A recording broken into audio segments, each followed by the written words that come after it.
the judgment. If you're 48, then you're allowed to judge, and I'm not done this. It's a whole other thing to look in the mirror and you're going, who is that old person?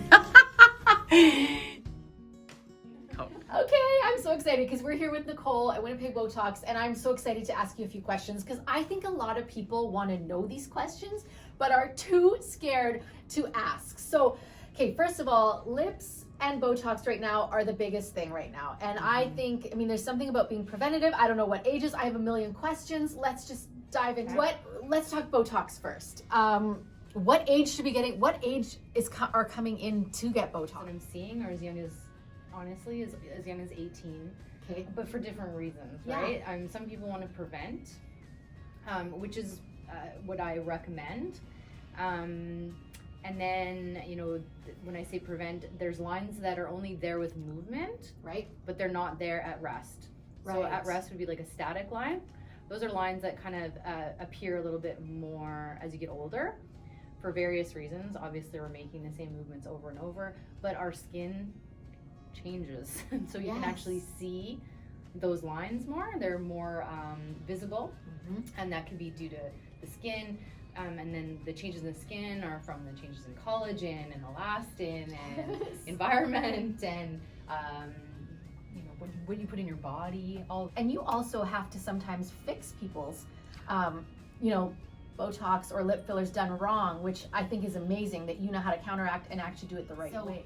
I actually got filler once, and anyway, I was like, is there anything you can do for under my eyes? She's like, oh yeah, and she didn't even tell me what it was, and she just started like seriously poking needles underneath my eyes. I was kind of freaked out, and it was really, really fast, and I didn't even know what I was doing. I've never had bags under my eyes. I looked older for when I came to you. I must have had it a little over a year. Do you even remember? Yeah, I think so. But you said to me, you're like, it was affecting your lymphatic drainage. I could see it pooling. So our lymphatic system drains, right? And Or we'll stays get stuck. into the full anatomy of it all, but it's important and it's supposed to be there and it's supposed to drain. So when you came in, you had like a little pooling. I did. And I think I had asked you if you had tear trough filler, and you did. I didn't know what it was, but I was like, so I don't know. depending on where it's placed, again, it's just respecting the anatomy. There's a chance, there's always risks, but there's a chance you can block that lymphatic or slow it, and that's what's happened, Okay, so lips being such a major thing that people are after right now, and your lips are beautiful, by the way. And all the before and afters are on your Instagram. I just love them. They look so natural and beautiful. So how long can we expect lip filler to last? Okay, so that's a good question. It depends. And you've never had lip filler. What I find is that it appears that the filler goes away quicker. And part of the reason is it's just like it integrates, so it kind of meshes with our tissue. So a lot of people say, I really like the full, I got used to the fullness after. I really liked how that looked. That second session is gonna give you that swollen appearance from the first, and that's gonna prolong it. Then you just need maintenance. So the maintenance is about like 9 to 12 months. It really depends. I say come in after at least that 9 months. We can assess. If you don't need it, I'm personally not going to give it to you. I love that about you.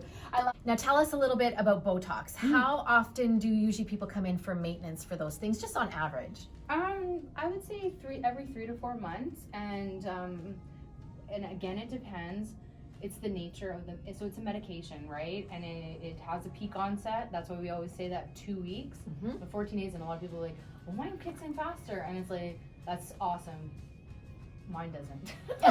But we're all different. Yeah, totally. So that 2 weeks, if we look at like a drug monograph, it peaks at that 14 days, but then it doesn't stay, right? It drops off just like any other medication. So you will get some movement back, especially if you're trying around that 3 month. I personally can go about 4 months.